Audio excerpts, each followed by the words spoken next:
Recientemente oí hablar de un padre que asistió a la graduación de la universidad de su hijo. Después de la ceremonia, se acercó a su hijo orgullosamente y le preguntó: «Ahora, ¿qué vas a hacer con el resto de tu vida, hijo?». El graduado le dijo con una gran sonrisa: «Bien, papá, he pensado mucho en mi futuro, y creo que simplemente me voy a ir directo a la jubilación». Ahora, la mayoría de nosotros podríamos pensar igual que ese joven graduado. Pero casi todos comprendemos que para ser responsables, tenemos que trabajar arduamente durante muchos años antes de poder retirarnos. Ahora, tan extraño como parezca, la actitud de este joven se parece bastante a las actitudes de algunos cristianos que vivieron en el primer siglo. Estaban tan celosos de la gloriosa segunda venida de Cristo que abandonaron las responsabilidades de vivir para Cristo en esta vida. Este tercer estudio de El corazón de la teología de Pablo se titula Pablo y los tesalonicenses. Y en esta lección vamos a ver cómo algunos cristianos en la iglesia en Tesalónica causaron serios problemas porque creían que la segunda venida de Cristo estaba extremadamente cerca. También veremos cómo respondió Pablo a esta equivocada creencia. Nuestro estudio de Pablo y los tesalonicenses se dividirá en tres partes. Primero, investigaremos el trasfondo de las cartas de Pablo a los tesalonicenses. Segundo, examinaremos la estructura y contenido de Primera y Segunda de Tesalonicenses. Y tercero, veremos cómo las cartas de Pablo revelaron una de sus perspectivas teológicas centrales, su doctrina de los últimos días o su escatología. Veamos primero el trasfondo de las cartas de Pablo a los tesalonicenses. El apóstol Pablo escribió sus cartas para dirigirse a problemas específicos que surgieron en diferentes iglesias. Así, conforme vemos Primera y Segunda de Tesalonicenses, necesitamos hacer algunas preguntas básicas. ¿Qué estaba pasando en la iglesia de los tesalonicenses? ¿Por qué Pablo les escribió? Contestaremos estas preguntas, primero analizando el segundo viaje misionero de Pablo, y después profundizando en algunos problemas específicos que se desarrollaron en la iglesia de Tesalónica. En primer lugar, veamos el segundo viaje misionero de Pablo. El segundo viaje misionero de Pablo se narra desde Hechos capítulo 15, versículo 36, hasta Hechos capítulo 18, versículo 22. Ahí, Lucas nos dice que Pablo viajó principalmente en las regiones de Asia Menor, antes de continuar por varias regiones de la Grecia moderna actual. De la misma manera que en el primer viaje misionero de Pablo, este viaje comenzó en Antioquía de Siria, probablemente alrededor del año 48 o 49 después de Cristo. Pablo y Bernabé planeaban ministrar juntos, pero entraron en conflicto porque Bernabé quería que Juan Marcos los acompañara. Pablo se opuso porque Marcos los había abandonado durante su primer viaje misionero. Por consiguiente, Pablo escogió a Silas como su compañero de viaje, mientras que Bernabé y Marcos se fueron por su lado a Chipre. Pablo y Silas pasaron primero por Siria y luego entraron a Cilicia. Aunque no sabemos particularmente qué pueblos visitaron, el libro de Hechos nos dice que fortalecieron varias iglesias en estas regiones. De Cilicia viajaron a Galacia, donde visitaron las iglesias que Pablo había plantado durante su primer viaje misionero. Primero llegaron a Derbe, después a Listra, donde Timoteo se les unió. De Listra continuaron hasta Frigia, pasando por Galacia. Ahora, a estas alturas, Pablo quería predicar en la provincia de Asia, en la región occidental de Asia Menor, así como en Bitinia al norte. Pero el Espíritu Santo no lo permitió. Así que la compañía fue de Frigia al puerto costero de Troas, aproximadamente a 500 kilómetros de ahí, donde la razón de su apresurado viaje hacia el oeste se esclareció. En un sueño, Pablo vio a un hombre que le pidió que viniera a Macedonia, principalmente a las áreas que ahora quedan dentro de las regiones norteñas de Grecia. En respuesta a este sueño, Pablo y sus compañeros inmediatamente zarparon hacia Macedonia. Pasaron brevemente por Neápolis antes de llegar a Filipos, donde permanecieron durante algún tiempo. Ahí vieron a un gran número de personas venir a Cristo. En el futuro, sin embargo, las personas de Filipos encarcelaron a Pablo por exorcizar un demonio de una muchacha esclava. Pero aún desde la cárcel extendió el evangelio. En medio de la noche, un terremoto rompió cadenas y abrió las puertas de la prisión, liberando a los prisioneros. Aunque los prisioneros pudieron haber escapado, ellos permanecieron en sus celdas para que el carcelero no fuera castigado por perderlos. El carcelero se impresionó tanto por este acto de caridad hacia él, que él y toda su casa vinieron a la fe. De Filipos, los misioneros pasaron por Antípolis y Apolonia antes de llegar a Tesalónica, donde Pablo predicó el Evangelio en la sinagoga durante 3 semanas. Con esta evangelización, varios judíos y muchos gentiles recibieron el Evangelio. Pablo trabajó para mantenerse económicamente durante este tiempo. También recibió regalos de cristianos filipenses que le ayudaron a satisfacer sus necesidades. Estos hechos nos hacen pensar que Pablo pudo haber permanecido en Tesalónica, incluso algunos meses. Sin embargo, llegó el momento en que algunos judíos que no creían se pusieron celosos del éxito del Evangelio y formaron un tumulto contra Pablo y Silas, obligándolos a huir hacia Berea. Al principio, los bereanos recibieron el mensaje del Evangelio de Pablo ávidamente, pero pronto los judíos tesalonicenses que no creían se enteraron y pusieron también a esta ciudad en su contra. Pablo huyó una vez más. Esta vez se dirigió hacia Atenas, donde no solo predicó a los judíos en la sinagoga, como era su costumbre, sino también a los filósofos epicúreos y estoicos en el Areópago. De Atenas, Pablo viajó a Corinto, donde se quedó por lo menos 1 año y medio, quizá más, plantando y levantando una iglesia.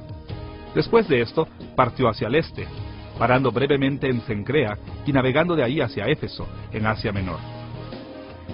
De allí navegó hacia Cesarea y después regresó a casa, a Antioquía en Siria. Tal vez en su camino visitó brevemente Jerusalén. Su viaje probablemente finalizó por el año 51 o 52 después de Cristo. Fue durante este segundo viaje misionero que Pablo escribió sus 2 cartas a los tesalonicenses. Según Primera de Tesalonicenses capítulo 3 versículos 1 y 2, mientras Pablo estaba en Atenas, envió a Timoteo a Tesalónica para animar a los creyentes ahí. Esto debió haber sido alrededor del año 49 o 50 después de Cristo, poco después de que Pablo y su compañía habían dejado Tesalónica. Cuando Timoteo volvió, probablemente en el año 50 o 51 después de Cristo, lo más seguro es que Pablo estaba en Corinto. Al parecer, Timoteo le había dicho a Pablo sobre varias faltas serias y problemas prácticos que habían surgido en la iglesia de los tesalonicenses. Seguramente Pablo escribió Primera de Tesalonicenses desde Corinto, poco después de la llegada de Timoteo, para dirigirse a estos problemas. Segunda de Tesalonicenses fue probablemente escrita después de unos meses, también desde Corinto.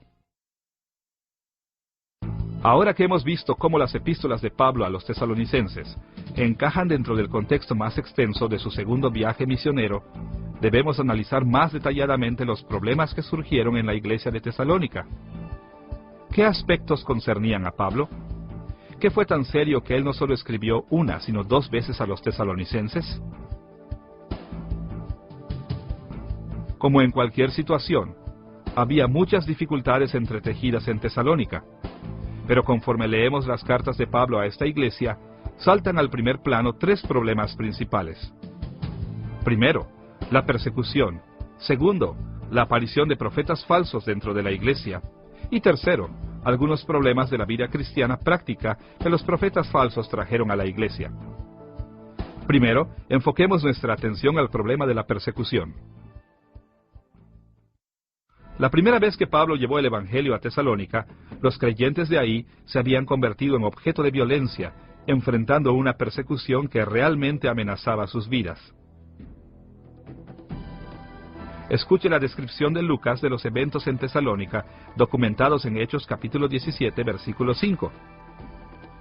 Entonces los judíos que no creían, teniendo celos, tomaron consigo algunos ociosos, hombres malos, y juntando una turba, alborotaron la ciudad, y asaltando la casa de Jasón, procuraban sacarlos al pueblo. De hecho, los judíos no creyentes en Tesalónica eran tan agresivos que no se conformaban con sacar a Pablo y a Silas de su ciudad. Más aún, ellos siguieron a los misioneros a Berea para causarles incluso más problemas allá. Lucas asentó este hecho en Hechos capítulo 17, versículo 13. Cuando los judíos de Tesalónica supieron que también en Berea era anunciada la palabra de Dios por Pablo, fueron allá y también alborotaron a las multitudes. Los antagonistas judíos del Evangelio eran tenaces, incluso alentaban a gentiles para oponerse a la fe cristiana conforme persuadían a los cristianos de un pueblo a otro. Las cartas de Pablo a los tesalonicenses indican que este sufrimiento continuó aún después de su salida de Tesalónica. En Primera de Tesalonicenses capítulo 2, versículos 14 al 16, Pablo describió sus tribulaciones de esta manera. Porque vosotros, hermanos, vinisteis a ser imitadores de las iglesias de Dios en Cristo Jesús que están en Judea, pues habéis padecido de los de vuestra propia nación las mismas cosas que ellas padecieron de los judíos, los cuales mataron al Señor Jesús y a sus propios profetas, y a nosotros nos expulsaron, y no agradan a Dios, y se oponen a todos los hombres, impidiéndonos hablar a los gentiles para que éstos se salven. Desde la primera vez que Pablo predicó en Tesalónica, hasta que les escribió sus epístolas, la persecución fue un rasgo prominente del vivir para Cristo en Tesalónica. Y como Pablo lo escribió a los creyentes de esa ciudad, él estaba muy consternado sobre esta persecución y los efectos que tenía sobre ellos. Además de sufrir persecución, la iglesia de los tesalonicenses también quedó bajo la influencia de profetas falsos.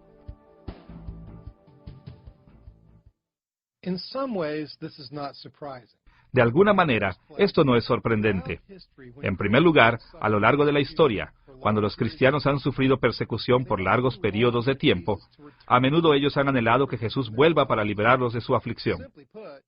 Para simplificar, los cristianos en sufrimiento tienden a orientar sus vidas completamente hacia la segunda venida de Cristo. Realmente esta vida ofrece un poco más que desilusión y sufrimiento, pero nosotros dirigimos nuestra mirada hacia el día en que Jesús nos rescatará. En segundo lugar, cuando los cristianos están muy enfocados en la segunda venida de Cristo, normalmente quedan muy susceptibles a maestros falsos o profetas falsos que tienen puntos de vista excéntricos con respecto a la segunda venida. Y esto precisamente es lo que les pasó a los tesalonicenses. Maestros falsos vinieron a la iglesia con creencias equivocadas sobre la proximidad de la segunda venida de Cristo. Para poder apreciar el daño que causaron los maestros falsos en Tesalónica, mencionaremos dos puntos: el conflicto que se desarrolló entre los profetas falsos y Pablo, y el contenido de la enseñanza de los profetas falsos. Veamos primero que maestros falsos se oponían fuertemente a las enseñanzas de Pablo. Por ejemplo, cuando recibió de Timoteo los informes de la condición en que se encontraba la iglesia de los tesalonicenses, Pablo supo que profetas falsos habían entrado en compañerismo con los creyentes y habían hablado en contra de algunas de sus enseñanzas. Una de las reacciones de Pablo ante ese problema fue recordarles a los tesalonicenses que examinaran cada profecía que oyeran. Escuche sus palabras en Primera de Tesalonicenses capítulo 5, versículos 20 y 21. No menospreciéis las profecías, examinadlo todo, retened lo bueno. Pablo instruyó a los tesalonicenses a someter todo a prueba y a retener lo bueno, porque quería que evaluaran el contenido de cada instrucción que recibían. Ellos debían retener solo lo bueno, desechando todo lo que no concordara con lo que sabían que era verdad de las Escrituras y de las enseñanzas de Pablo. Pero los profetas falsos no se rindieron fácilmente. Por el contrario, continuaron enseñando y predicando sus doctrinas falsas. De hecho, es posible incluso que hayan mandado cartas bajo el nombre de Pablo en un intento por persuadir a los tesalonicenses de sus puntos de vista. Era claro que Pablo estaba angustiado sobre este tipo de actividades al escribir en 2 de Tesalonicenses capítulo 2, versículos 1 al 2, «Os rogamos, hermanos, que no os dejéis mover fácilmente de vuestro modo de pensar, ni os conturbéis, ni por espíritu, ni por palabra, ni por carta como si fuera nuestra». La preocupación de Pablo sobre el problema de falsificaciones también está clara en 2 de Tesalonicenses capítulo 3, versículo 17, donde escribió: «La salutación es de mi propia mano, de Pablo, que es el signo en toda carta mía. Así escribo». Pablo agregó palabras escritas por su propia mano como una firma que distinguía sus cartas de las falsificaciones, ayudando a los tesalonicenses a identificar las cartas que eran auténticas de él y a rechazar la profecía falsa. Este conflicto con los profetas falsos nos lleva a otra pregunta al leer las cartas de Pablo a los tesalonicenses. ¿Qué estaban enseñando estos profetas falsos? No podemos estar seguros de todo lo que ellos enseñaban, pero si recordamos la continua persecución en Tesalónica y examinamos el contenido de las epístolas de Pablo a los tesalonicenses, podemos deducir que los profetas falsos tenían una variedad de conceptos erróneos sobre la segunda venida de Cristo. Su principal problema, sin embargo, era que ellos creían que Jesús volvería casi inmediatamente. De hecho, tan increíble como nos parezca, algunos profetas falsos incluso habían proclamado que Cristo ya había vuelto. Escuche 2 de Tesalonicenses capítulo 2, versículos 1 al 3. Pero con respecto a la venida de nuestro Señor Jesucristo y nuestra reunión con Él, os rogamos, hermanos, que no os dejéis mover fácilmente de vuestro modo de pensar, ni os conturbéis, ni por espíritu, ni por palabra, ni por carta como si fuera nuestra, en el sentido de que el día del Señor está cerca. Nadie os engañe en ninguna manera. Evidentemente, por lo menos algunos de los profetas falsos habían enseñado que la iglesia de Tesalónica ya se había perdido de la segunda venida de Cristo. Es posible que hayan deducido esas ideas del culto cívico de Tesalónica que adoraba a Cabirus, un héroe local asesinado que se decía que volvía periódicamente al mundo. Los maestros falsos pueden haber aplicado este tipo de perspectiva a la fe cristiana, diciéndoles a los tesalonicenses que Cristo ya había vuelto. Cualquiera que fuese la fuente de estos errores, Pablo condenó fuertemente a los profetas falsos e instruyó a los tesalonicenses a que se tomaran fuertemente de lo que él les había dicho sobre la segunda venida de Cristo. Ahora que hemos visto cómo la persecución y la profecía falsa habían llegado a los tesalonicenses, debemos mirar algunas maneras prácticas en las que estos problemas impactaron a la iglesia. Varias preocupaciones significantes aparecen en las cartas de Pablo a los tesalonicenses, pero nosotros nos enfocaremos en dos: el desaliento y la irresponsabilidad. Veamos primero el desaliento de los tesalonicenses. Cuando los cristianos creían que la segunda venida de Jesús estaba a la vuelta de la esquina, inevitablemente se desmoronaban porque Jesús no aparecía. En Tesalónica muchos creyentes habían orientado sus vidas enteras alrededor del regreso inmediato de Cristo. Ellos habían sufrido y habían dejado mucho por causa de Cristo. Aún cuando los meses pasaban, no solo estaban defraudados, sino que para empeorar las cosas, varios creyentes iban muriendo. Aquellos que permanecían vivos se angustiaban sobre el destino eterno de los creyentes que se habían ido. Esta confusión los llevó a tener dudas, y las dudas al desaliento. Escuche la manera en que Pablo sutilmente los corrigió en 1 de Tesalonicenses capítulo 4, versículos 13 y 14. Tampoco queremos, hermanos, que ignoréis acerca de los que duermen, para que no os entristezcáis como los otros que no tienen esperanza.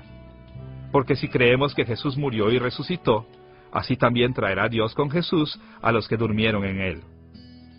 Pablo les aseguró a los tesalonicenses que aunque los santos que ya no estaban habían muerto físicamente, aún estaban vivos con Cristo y que ellos acompañarían a Cristo cuando Él regresara.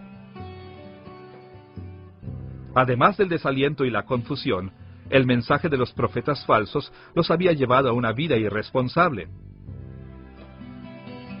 Realmente no es difícil entender lo que pasó en Tesalónica. Póngase usted en su situación. Si usted creyera que el mundo se acabará el próximo mes, ¿seguiría yendo a trabajar?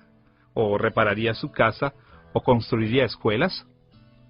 Si usted estuviera muy seguro de que Jesús va a regresar dentro de pocos días, las actividades normales ya no parecerían muy importantes. Esto precisamente es lo que pasó en Tesalónica. Los profetas falsos convencieron a algunos de los cristianos de ahí que ya no necesitaban mantenerse. Su posición era: ¿para qué preocuparse por el trabajo si Jesús regresará tan pronto? Por eso en 1 de Tesalonicenses capítulo 4, versículos 11 y 12, Pablo les dijo que deben volver a trabajar.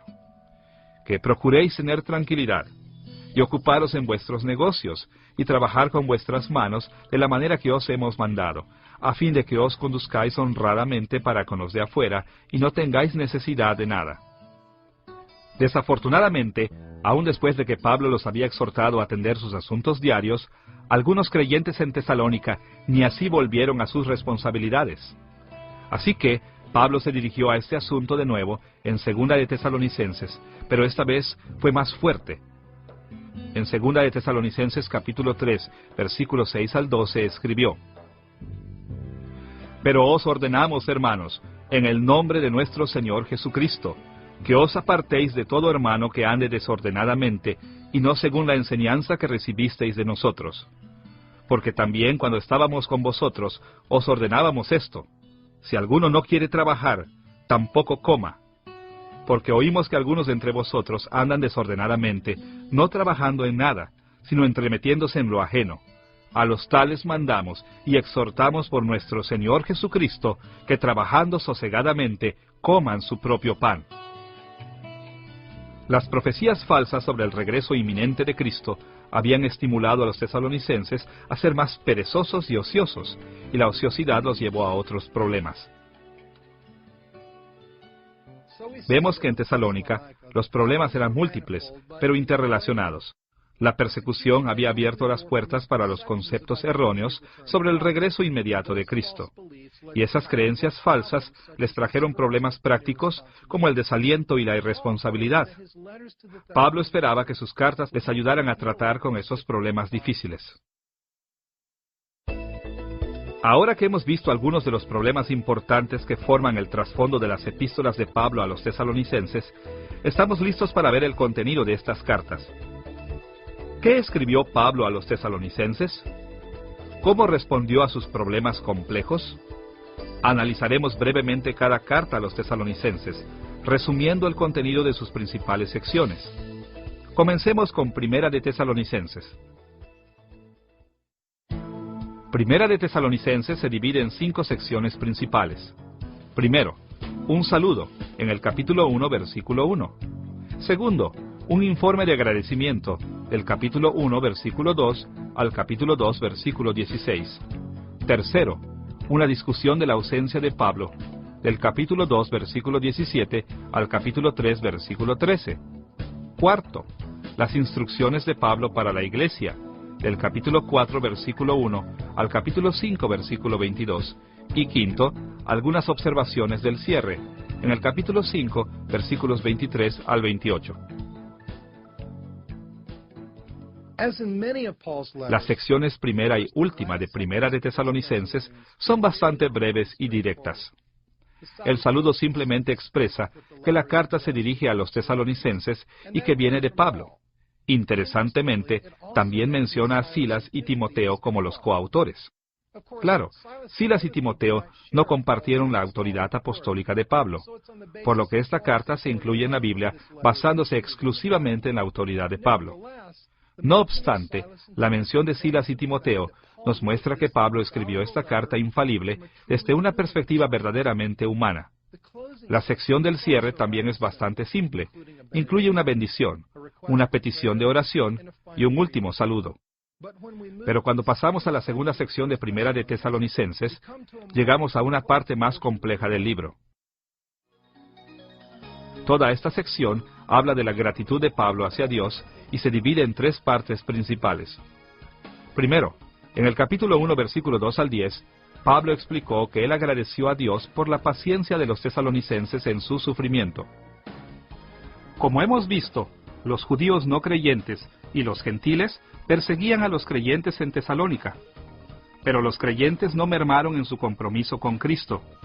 Por el contrario, su esperanza en Él se fortaleció. Escuche cómo Pablo los alabó en Primera de Tesalonicenses, capítulo 1, versículos 6 y 7.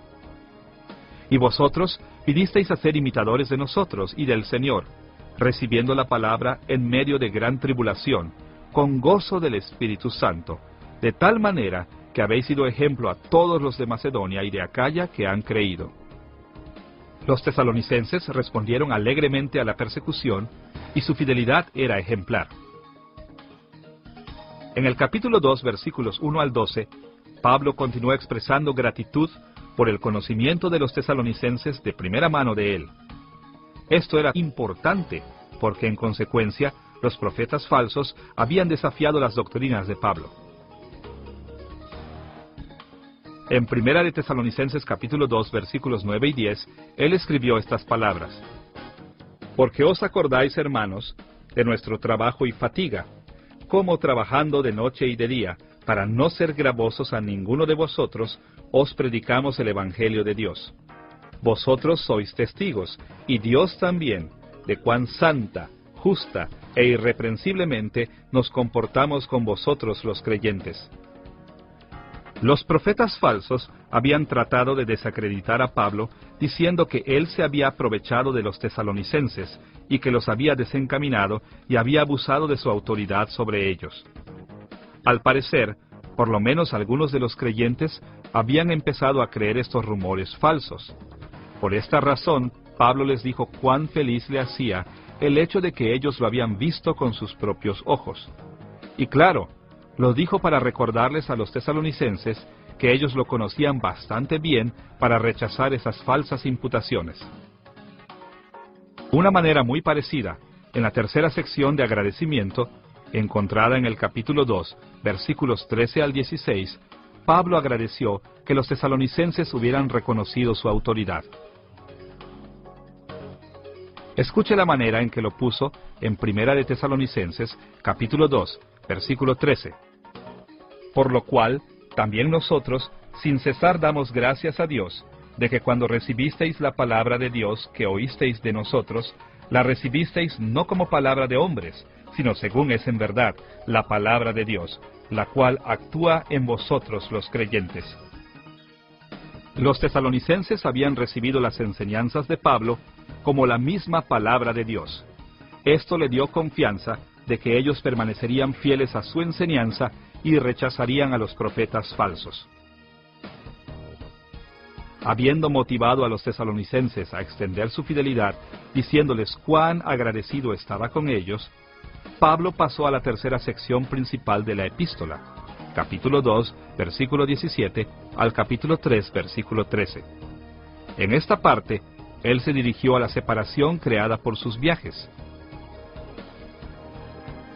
Esta sección también se divide en tres partes principales. Desde el capítulo 2, versículo 17, hasta el capítulo 3, versículo 5, Pablo les dejó claro a los tesalonicenses sobre su continua preocupación sincera por ellos, y demostró esta preocupación enviando a Timoteo a que los visitara.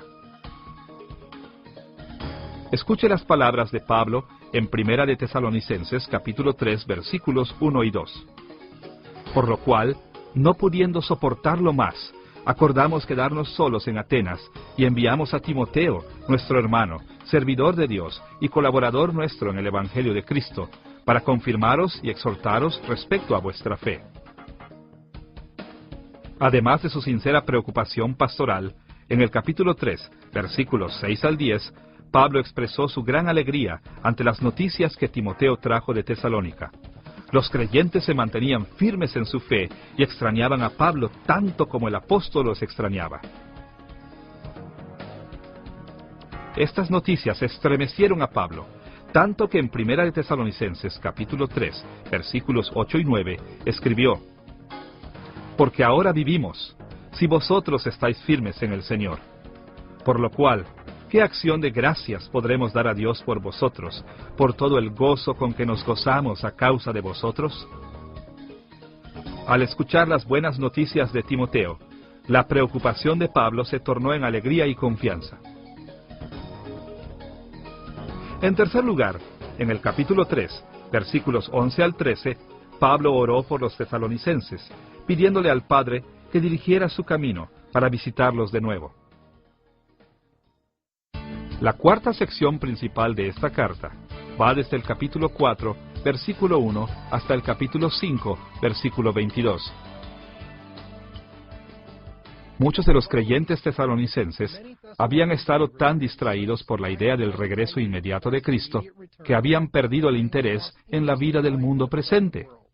Así que Pablo les dio varias instrucciones para corregir los problemas existentes y prevenir el futuro. Él no quería que los tesalonicenses perdieran la esperanza de que Jesús volvería, pero quería que reconocieran que Cristo no podía regresar tan rápido. Quería que vivieran como el Señor lo había mandado. Esta sección es relativamente larga y está compuesta de una breve introducción, seguida por la parte principal de la instrucción de Pablo.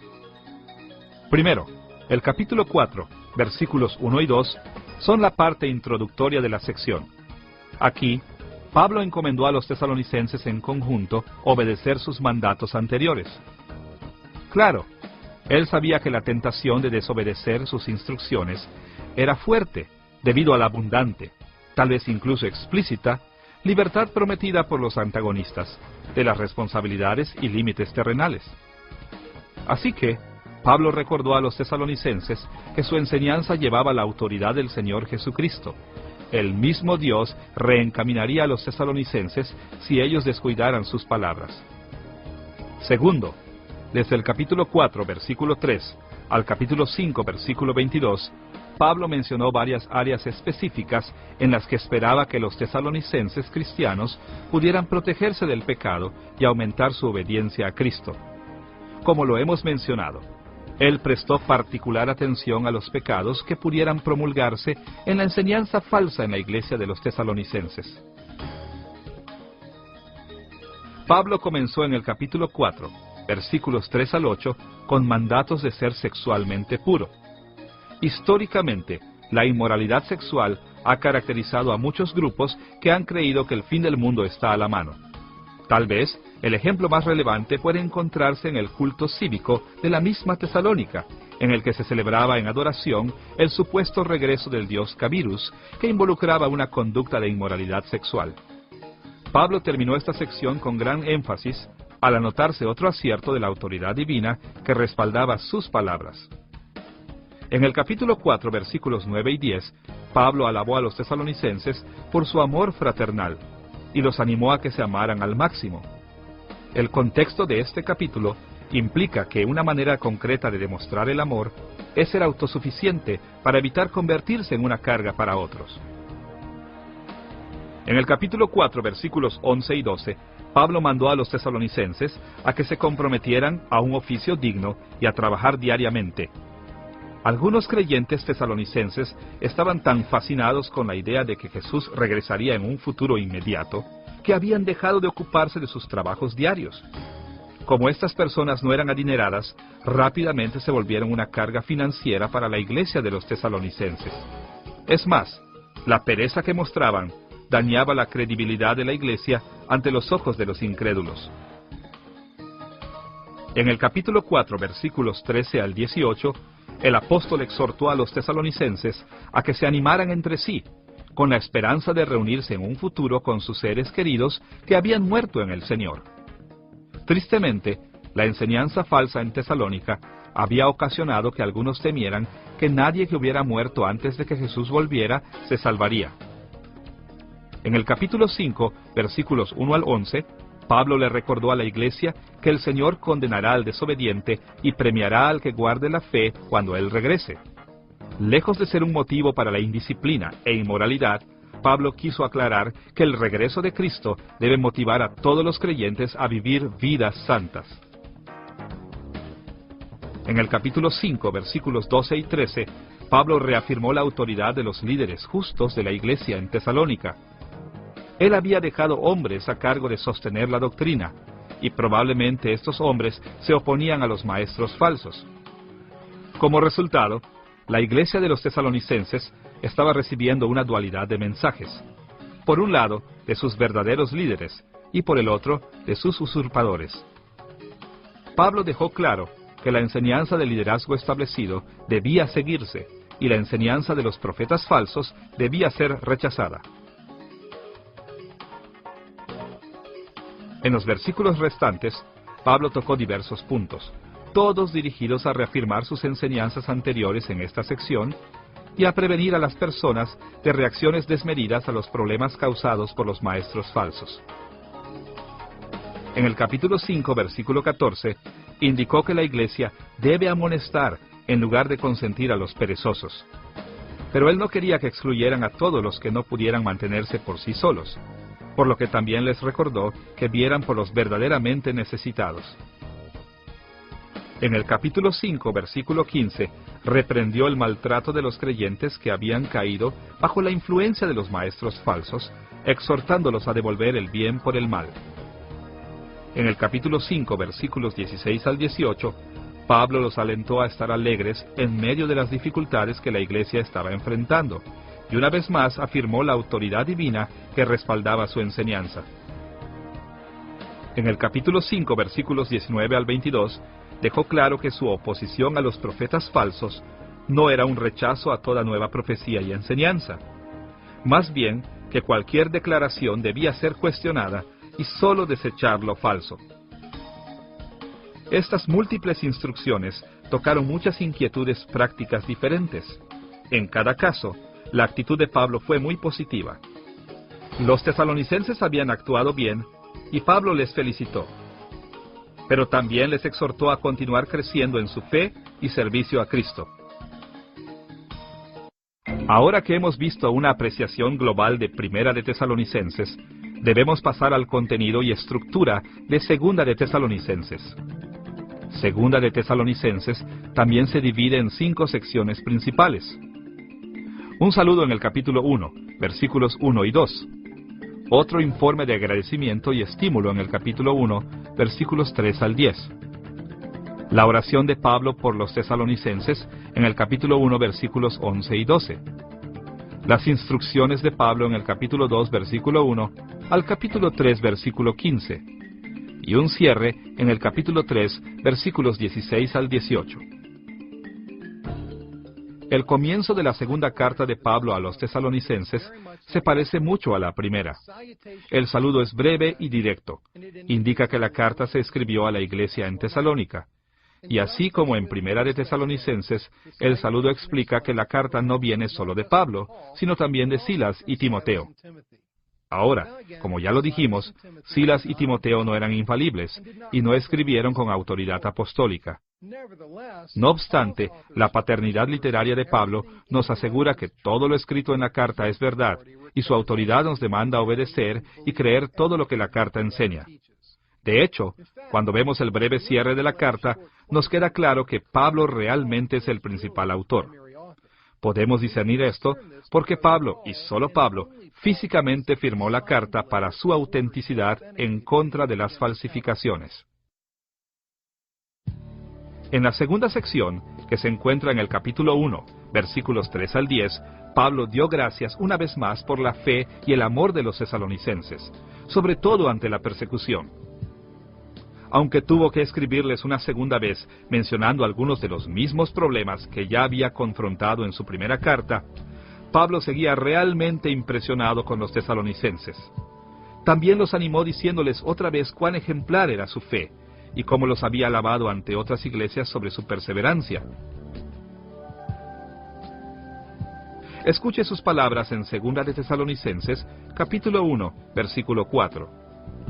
Nos gloriamos de vosotros en las iglesias de Dios, por vuestra paciencia y fe, en todas vuestras persecuciones y tribulaciones que soportáis. En la tercera sección, que se encuentra en el capítulo 1, versículos 11 y 12, Pablo explicó que constantemente oraba por los tesalonicenses y que ellos no estaban solos en sus tribulaciones. Él, Timoteo y Silas oraban día tras día para que Dios trabajara con poder en ellos, asegurándose de que permanecieran fieles y fructíferos en su servicio a Cristo. La cuarta sección consiste en una serie de instrucciones que van del capítulo 2, versículo 1, al capítulo 3, versículo 15. Esta extensa sección conforma la parte principal de la carta. Las instrucciones de Pablo se dividen en 3 partes. Primero, en el capítulo 2, versículos 1 al 17, Pablo los instruyó sobre el regreso de Cristo. Analizaremos estos versículos más detalladamente más adelante en esta lección. Por ahora simplemente veremos que Pablo negó que Cristo ya hubiera regresado. Como lo puso en el capítulo 2, versículo 3, nadie os engañe en ninguna manera, porque no vendrá sin que antes venga la apostasía y se manifieste el hombre de pecado, el hijo de perdición. Luego, en el capítulo 3, versículos 1 al 5, Pablo le pidió a los tesalonicenses que oraran por la seguridad y el éxito en su ministerio, por él y por sus colaboradores. Tercero, en el capítulo 3, versículos 6 al 15, Pablo emitió una advertencia contra la irresponsabilidad, diciendo a los tesalonicenses que volvieran a trabajar y a ganarse la vida por sí mismos.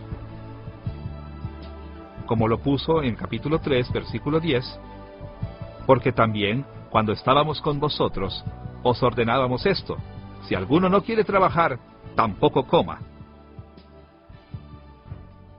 Las dos breves cartas de Pablo a los tesalonicenses son similares de muchas maneras. Las dos expresan su alegría y confianza en esta iglesia, así como su gratitud por su fidelidad en su ausencia. Incluso, Pablo sabía de los serios problemas que habían surgido en su ausencia, por lo que instruyó a los tesalonicenses, no solo en una ocasión, por lo menos 2 veces, escribiendo estas 2 cartas. Su principal preocupación era que fueran fieles a Cristo y a su enseñanza, viviendo responsablemente sus vidas diarias y adquiriendo una perspectiva apropiada sobre el regreso del Señor. Hasta este momento, hemos explorado el trasfondo de las cartas de Pablo a la iglesia en Tesalónica y el contenido básico de estas epístolas. Ahora podemos pasar a nuestro tercer tema. ¿Cómo reflejaron estas epístolas la doctrina teológica central de Pablo de los últimos días, es decir, su escatología?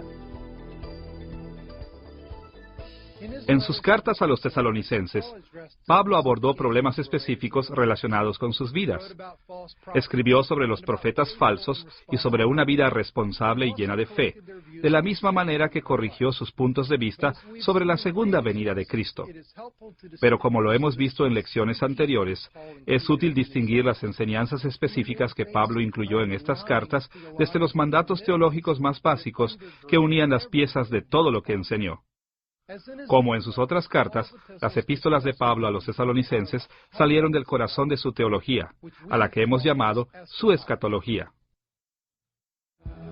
Usted recordará que la escatología de Pablo provino de perspectivas comunes en el Antiguo Testamento del plan de Dios para la historia. La gran mayoría de judíos en el primer siglo creía que la historia se dividía en 2 eras, esta era y los tiempos venideros.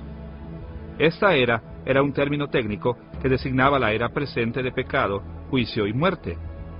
Pero los tiempos venideros eran la era del juicio final contra los enemigos de Dios y las bendiciones últimas para el pueblo de Dios. En esta perspectiva, la venida del Mesías, o Cristo, era el punto que marcaría entre estas 2 eras.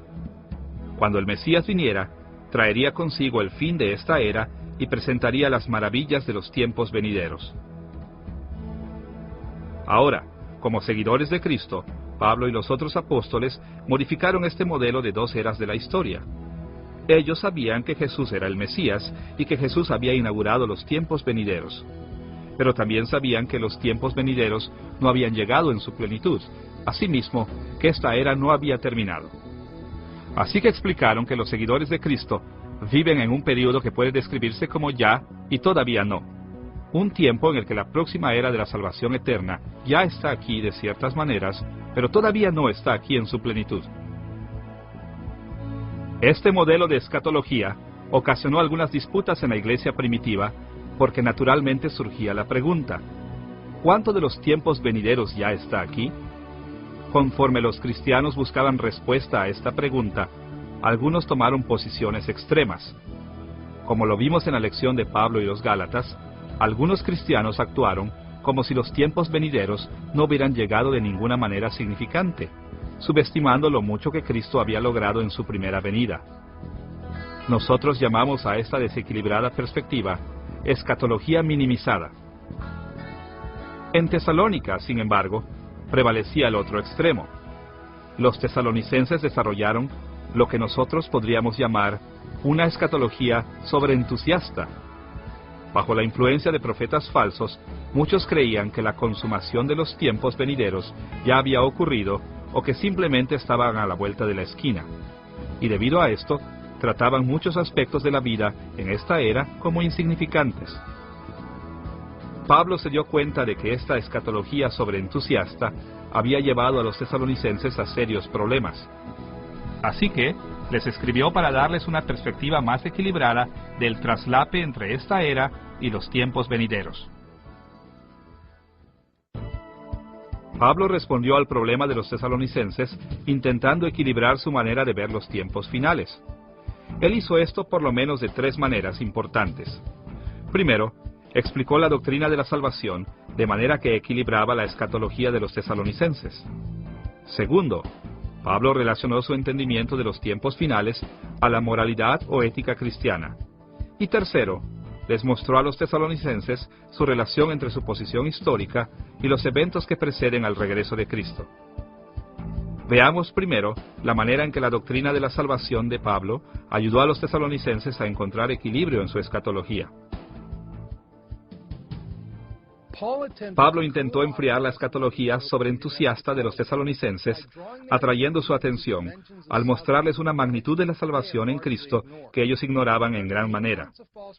Bajo la influencia de profetas falsos, muchos tesalonicenses casi identificaban la salvación completamente con las bendiciones que vendrían con el regreso de Cristo. No importaba nada más que la salvación que vendría al regreso de Cristo. Para oponerse a esta exageración sobre el futuro, Pablo señaló que la salvación que se aplicaría cuando Cristo regresara dependía de la salvación que ya había tenido lugar. Segunda de Tesalonicenses capítulo 2 versículos 13 y 14 nos muestra una declaración útil de las perspectivas que Pablo quería que los tesalonicenses tuvieran. Escuche ahí sus palabras. Pero nosotros siempre tenemos que dar gracias a Dios por ustedes, hermanos amados por el Señor, porque Dios los escogió para que fueran los primeros en alcanzar la salvación por medio del Espíritu que los hace santos y de la verdad en que han creído. Para esto los llamó Dios por medio del Evangelio que nosotros anunciamos, para que lleguen a tener parte en la gloria de nuestro Señor Jesucristo. Podría decirse mucho sobre estos versículos, pero nosotros tomaremos nota de 3 dimensiones de la salvación presentadas aquí. Veremos primero cómo Pablo atrajo la atención hacia la salvación en el pasado. Después veremos su preocupación por la salvación futura. Y finalmente, analizaremos cómo este pasaje menciona dimensiones presentes o actuales de la salvación. Veamos primero la manera en que Pablo describió la salvación en el pasado. Con respecto a las dimensiones del pasado de la salvación, Pablo habló de la elección o preferencia de Dios por los tesalonicenses. Pablo dijo que Dios escogió a los tesalonicenses, lo que quiere decir que antes de que los tesalonicenses vinieran a la fe por medio de la predicación del Evangelio de Pablo, Dios ya había decidido que amaba a los tesalonicenses e iba a salvarlos. Esta elección, de hecho, fue hecha antes de que Dios creara el mundo. Escuche cómo Pablo habló sobre la elección de Dios de las personas para la salvación en Efesios capítulo 1, versículo 4. Nos escogió en Él, Cristo, antes de la fundación del mundo, para que fuésemos santos y sin mancha delante de Él. Esta idea también parece estar presente en 2 de Tesalonicenses capítulo 2, versículo 13, donde Pablo escribió: Pero nosotros debemos dar siempre gracias de que Dios os haya escogido desde el principio para salvación, mediante la santificación por el Espíritu y la fe en la verdad. El punto de Pablo está claro. Los tesalonicenses fueron salvos porque Dios los escogió para la salvación. La salvación no está fundada en las elecciones que los seres humanos hacen en la historia, sino en la eterna voluntad de Dios. Ahora, es importante comprender que para Pablo, la elección no fue una acción tomada a la ligera y de manera caprichosa. Como ya hemos leído en Efesios capítulo 1, versículo 4, la elección de Dios fue hecha en Cristo. De la misma manera que lo hemos visto en otras lecciones, ser hecha en Cristo significa estar en unión con Jesús, de manera que cuando Él pasó de esta era a la siguiente por medio de su muerte y resurrección, nosotros también, porque estamos unidos a Él, pasamos de esta era a los tiempos venideros. Así que, cuando Pablo les recordó a los tesalonicenses de su elección, tenía en mente que Dios los había escogido para estar unidos con Jesús y pasar junto con Él de esta era a los tiempos venideros. Por eso es que Pablo también escribió sobre otra dimensión de la salvación de los tesalonicenses que había ocurrido en el pasado: su conversión. Note que en 2 de Tesalonicenses capítulo 2 versículo 14, Pablo dijo que, a lo cual os llamó mediante nuestro evangelio. Dios llamó a los tesalonicenses a la salvación por medio del evangelio. Aquí Pablo se refirió al tiempo cuando él había predicado el evangelio de Cristo a los tesalonicenses durante su segundo viaje misionero. Ellos habían oído y habían creído las buenas nuevas de Cristo, y esta reacción inicial positiva al evangelio les trajo la salvación. En 1 de Tesalonicenses capítulo 1, versículos 4 y 5, Pablo habló de la salvación como algo que tuvo lugar tanto en la elección eterna de Dios como desde el primer momento en el que los tesalonicenses creyeron. Porque conocemos vuestra elección, pues nuestro evangelio no llegó a vosotros en palabras solamente, sino también en poder, en el Espíritu Santo y en plena certidumbre. La conversión de los tesalonicenses es la prueba de que Dios ya los había escogido para la salvación. Al mencionar estas dimensiones pasadas de la salvación que ya se habían realizado en las vidas de los tesalonicenses, Pablo reafirmó el evangelio que ya les había predicado y les aseguró que ya habían experimentado ciertos aspectos de la salvación. La segunda manera en que Pablo atrajo la atención hacia la salvación en sus cartas a los tesalonicenses estaba enfocada en las dimensiones futuras de su salvación. Por ejemplo, en 1 de Tesalonicenses capítulo 1, versículo 10, Pablo escribió que los creyentes deben esperar de los cielos a su Hijo, al cual resucitó de los muertos, a Jesús, quien nos libra de la ira venidera. De una manera muy parecida, en 2 de Tesalonicenses capítulo 2, versículo 14, indicó que el final de la redención divina es alcanzar la gloria de nuestro Señor Jesucristo. A pesar de que los tesalonicenses estaban demasiado preocupados por el regreso de Cristo, Pablo sabía que el regreso futuro de Cristo traería la salvación a su consumación. Tal como lo sabían muy bien todos los tesalonicenses, la última meta de la salvación es la liberación final de la ira divina y la glorificación de los seguidores de Cristo. Pablo no tuvo miedo en admitir que en el futuro nosotros experimentaremos una transformación radical y completa, a un estado inimaginable de honor y gloria, conforme reinemos con Cristo en los nuevos cielos y la nueva tierra. En tercer lugar, además de mencionar los aspectos pasados y futuros de la salvación, Pablo habló también de la salvación como una realidad presente continua. Él mencionó esta dimensión de la salvación de dos maneras en 2 de Tesalonicenses capítulo 2, versículo 13. Dios los escogió para que fueran los primeros en alcanzar la salvación por medio del Espíritu que los hace santos y de la verdad en que han creído. Por otro lado, Pablo señaló que la salvación estaba llegando a los tesalonicenses por medio del Espíritu. Como hemos visto en otras lecciones, hubo un gran derramamiento del Espíritu Santo entre el pueblo de Dios, cuando Cristo ascendió a las alturas. Y Pablo señaló que esta era una bendición de los tiempos venideros.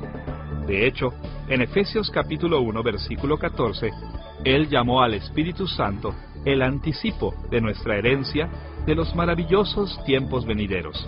Así que, cuando mencionó al Espíritu trabajando en los tesalonicenses, Pablo atrajo su atención al asombroso hecho de que ellos ya estaban experimentando una medida de la herencia que esperaban tan ansiosamente.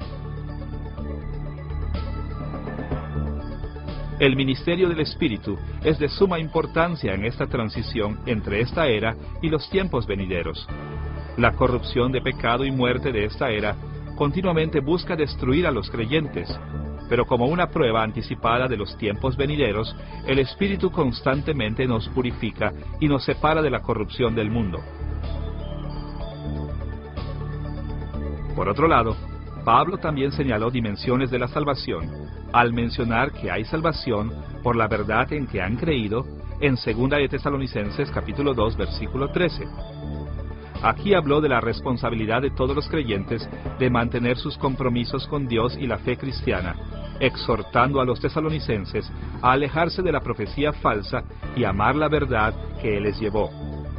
La fe permanente en la verdad era una dimensión esencial del presente trabajo de la salvación de Cristo en sus vidas.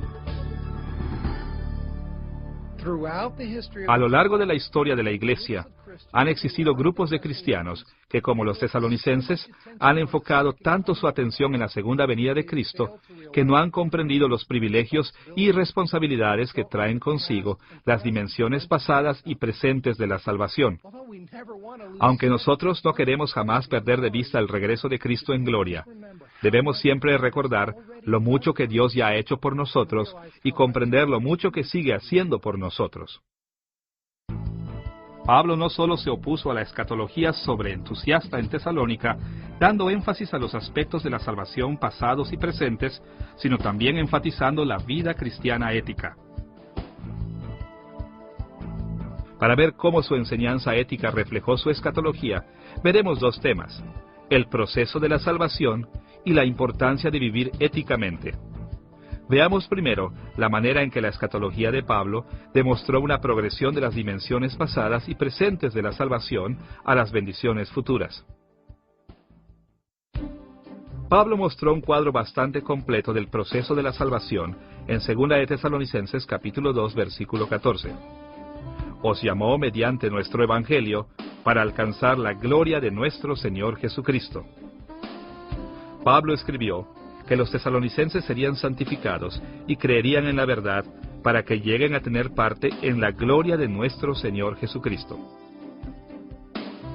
Pablo expresó una idea similar en su oración en 1 de Tesalonicenses capítulo 3 versículo 13. Para que sean afirmados vuestros corazones, irreprensibles en santidad delante de Dios nuestro Padre, en la venida de nuestro Señor Jesucristo con todos sus santos. Los tesalonicenses anhelaban el regreso de Cristo con todos sus santos, y Pablo reafirmó este deseo. Pero él también oró para que ellos se fortalecieran en su compromiso diario con Cristo. Así, cuando Cristo volviera, encontraría a los tesalonicenses aceptables. La salvación futura en la gloria eterna es el fin o meta de un proceso. Dios diseñó nuestras experiencias pasadas y presentes de la salvación para llevarnos a la etapa futura de la salvación. Y sin las etapas pasadas y presentes, la salvación futura no puede alcanzarse.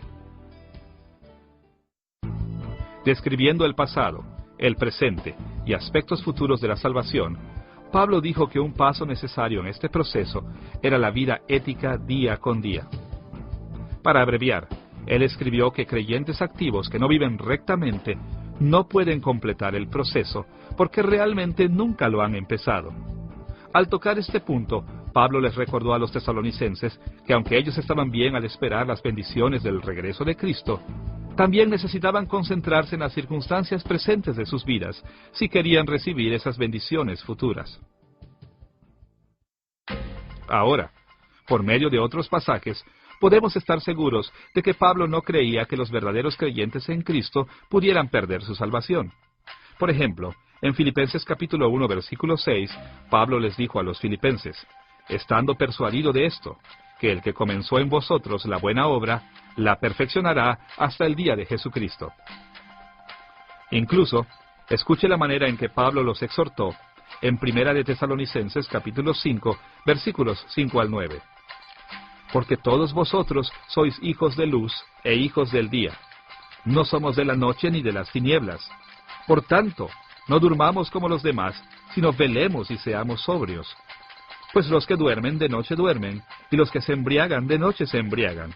Pero nosotros, que somos del día, seamos sobrios, habiéndonos vestido con la coraza de fe y de amor, y con la esperanza de salvación como yelmo.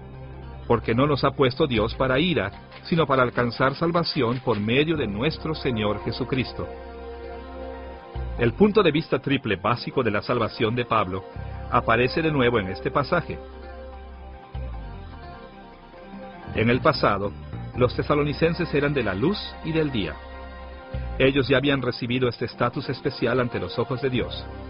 Se habían vuelto fieles, amorosos y con esperanza en la salvación. Como ya habían experimentado la salvación en el pasado, Pablo insistió que tenían una obligación de continuar en la salvación en el presente. Seamos sobrios, es decir, estemos siempre en nuestro sano juicio. Y más allá de esto, Pablo dijo que la razón por la que los cristianos debemos estar siempre en nuestro sano juicio y protegernos como con una coraza, con la fe, la esperanza y el amor, es que nuestra salvación futura depende de esto.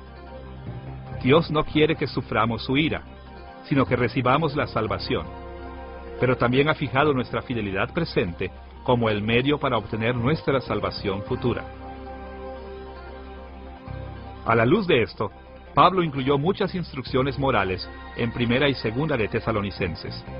Por ejemplo, como ya hemos visto en Primera de Tesalonicenses capítulo 4, versículo 3, al capítulo 5, versículo 22, él los exhortó a trabajar con sus manos para sostenerse, abstenerse de la inmoralidad sexual, amar y preocuparse por su prójimo, pagar el mal con el bien y llevar una vida santa. Estas y otras instrucciones específicas a los tesalonicenses surgieron de la firme convicción de Pablo de que los cristianos viven en un tiempo en el que la salvación ya es una realidad presente. La escatología de Pablo demostró una progresión de las dimensiones de la salvación pasadas y presentes a las bendiciones futuras. Una tercera manera en la que Pablo buscó corregir la escatología sobreentusiasta de los tesalonicenses fue en su descripción de la posición histórica con relación a los eventos que preceden el regreso de Cristo. Varios creyentes en Tesalónica estaban confundidos acerca de los eventos históricos que debían acompañar el regreso del Señor. Algunos de ellos incluso habían sido engañados, haciéndoles pensar que Cristo ya había vuelto y que ellos ni se habían dado cuenta de su venida. Otros creían que aunque Cristo no había venido todavía, ciertamente llegaría en un futuro inmediato. Pablo respondió a estas ideas equivocadas, recordando a los tesalonicenses que varios eventos tenían que preceder el regreso de Cristo y que estos eventos aún no llegaban. Escuche lo que escribió en 2 de Tesalonicenses capítulo 2, versículos 1 al 8. Pero con respecto a la venida de nuestro Señor Jesucristo, no vendrá sin que antes venga la apostasía y se manifieste el hombre de pecado, el hijo de perdición, porque ya está en acción el misterio de la iniquidad, solo que hay quien al presente lo detiene, hasta que él a su vez sea quitado de en medio. Y entonces se manifestará aquel inicuo, a quien el Señor matará con el espíritu de su boca, y destruirá con el resplandor de su venida. Este pasaje les ha fascinado a diversos intérpretes desde los primeros días de la Iglesia, y han existido muchas opiniones diferentes de lo que significa. En términos generales, podemos decir que Pablo les enseñó a los tesalonicenses que su escatología sobreentusiasta estaba equivocada, porque ciertos eventos debían tener lugar antes de que Cristo volviera en gloria. Según este pasaje, había por lo menos 4 cosas que tenían que suceder antes de que Cristo volviera. 1. El plan secreto de la maldad, o misterio de la iniquidad, debía estar en marcha y ser quitado. 2. Debía ocurrir una rebelión o apostasía. 3. El que ahora está deteniendo el plan secreto de la maldad debía ser quitado. Y 4. El malvado debía aparecer o ser revelado. Los intérpretes han entendido estos 4 elementos de muchas maneras diferentes, y nosotros no podremos establecer cada punto aquí para satisfacer a todos. Así que, a estas alturas, simplemente presentaremos algunos puntos de vista en general que nos parecen más convincentes. En primer lugar, Pablo declaró que el plan secreto de la maldad, o misterio de la iniquidad, ya estaba activo y que estaba refrenado.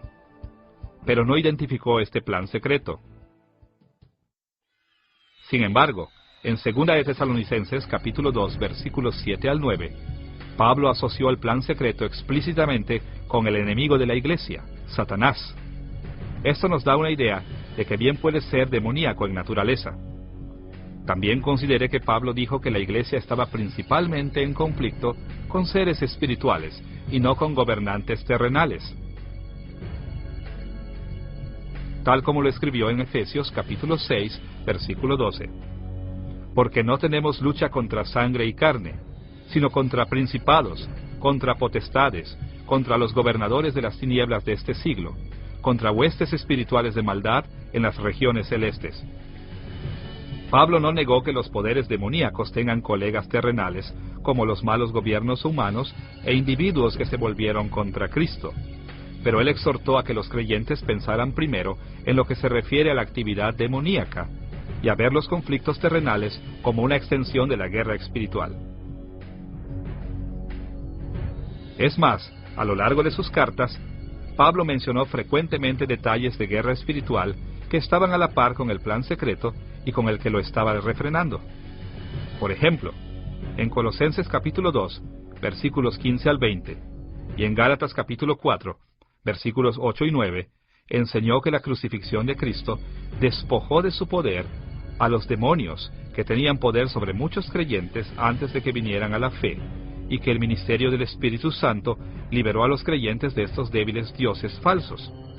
Esencialmente, estas fuerzas demoníacas aún estaban activas, pero estaban refrenadas por el poder de Dios. Por estas razones, parece mejor ver el plan secreto de la maldad, o misterio de la iniquidad, como una fuerza demoníaca que ejerce poder en los reinos celestiales, oponiéndose a Dios, autorizando maestros falsos y promoviendo la religión falsa. Respectivamente, el que ahora lo está deteniendo, o quizás el refrenamiento, también estará activo principalmente en el mundo espiritual, siendo tal vez un ángel, un grupo de ángeles o incluso el mismo Espíritu Santo. En segundo lugar, Pablo aseguró a los tesalonicenses que Cristo no volvería hasta que hubiera una rebelión o apostasía. Como el que ahora lo está deteniendo aún estaba activo cuando Pablo escribió, la rebelión aún no había tenido lugar, por consiguiente, Cristo todavía no había vuelto. Parece que la mejor manera de entender la rebelión o la apostasía es hacer una equivalencia con lo que Juan llama la batalla a lo largo de Apocalipsis. En Apocalipsis capítulo 16, versículo 14, está la batalla de aquel gran día del Dios Todopoderoso. En Apocalipsis capítulo 19, versículo 19, está la guerra contra el que montaba el caballo. En Apocalipsis capítulo 20, versículos 8 y 9, la batalla es contra el campamento de los santos y la ciudad amada. Esta rebelión consiste en aglomerar las fuerzas del mal contra Dios en el último día del Señor. No ocurrirá sino hasta el final de los tiempos, y en ese momento Cristo destruirá absolutamente a todos los que se han levantado contra Él. Más allá de esto, Pablo indicó que la rebelión nunca podría tener lugar hasta que el que ahora lo está deteniendo dejara de detener el plan secreto de la maldad. Porque los tesalonicenses estaban conscientes del trabajo activo y continuo del que ahora lo detiene, no debían tener ningún temor de que ya se hubieran perdido de la llegada de Cristo. Finalmente, Pablo mencionó que Cristo no volvería hasta que aquel malvado de la iniquidad fuera descubierto. De la descripción de Pablo en 2 de Tesalonicenses capítulo 2, versículos 4 al 9, el malvado de la iniquidad parecería ser una clase de parodia de Jesucristo encarnado. Por ejemplo, el versículo 8 dice que, igual que Jesús, Él aparecerá. El versículo 6 indica que Él no aparecerá antes de su debido tiempo. Según el versículo 9, llegará con mucho poder y con señales y milagros falsos. Y el versículo 4 dice que llegará haciéndose pasar por Dios. Se han hecho muchas especulaciones con respecto a la identidad del malvado de la iniquidad.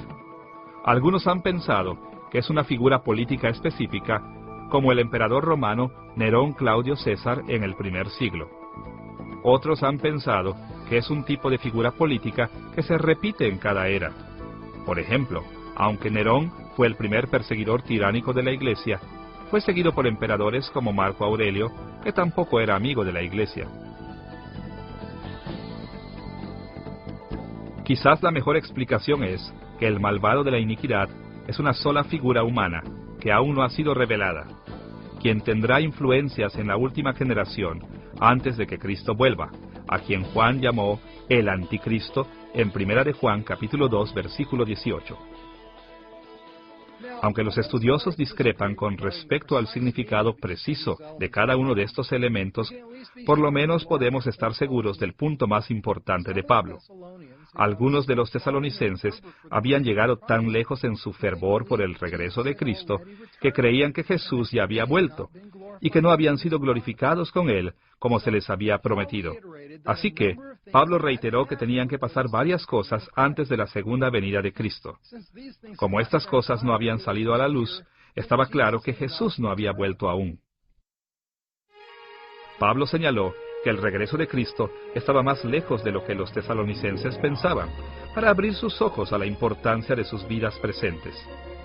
Es por las mismas razones que cada vez que nosotros estamos tan interesados en la proximidad del regreso de Cristo, estamos tentados a descuidar esta vida. Debemos recordar cuán importante es que nos comprometamos con las responsabilidades y problemas de la vida de ya, pero todavía no.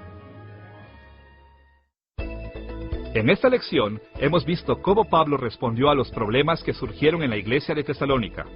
Hemos explorado el trasfondo de su relación con los tesalonicenses. Hemos visto el contenido de sus cartas a los tesalonicenses. Finalmente, hemos visto cómo Pablo aplicó el corazón de su teología a los problemas en Tesalónica, exhortando a los creyentes a enfriar o refrescar su escatología sobreentusiasta y a prestar la atención debida a la vida aquí y ahora. Conforme nos reflejamos en las reacciones de Pablo hacia los tesalonicenses, veamos cómo su escatología resolvió muchos de sus problemas prácticos y también cómo pueden guiarnos hoy. Muchos de los cristianos de hoy aún siguen enfocándose de una manera incorrecta en el regreso de Cristo, ignorando la importancia del presente. Pero Cristo no nos ha llamado a tratar nuestras responsabilidades actuales en su reino como irrelevantes. Más bien, ha fijado esto como un tiempo para que permanezcamos fieles a Él, para crecer en santificación y para que demos testimonio de Él en el mundo. El corazón de la teología de Pablo nos habla hoy, de la misma manera que les habló a los tesalonicenses en aquellos días. Esto nos anima a permanecer fieles y santos mientras esperamos el regreso de nuestro Señor y la plenitud de los tiempos venideros.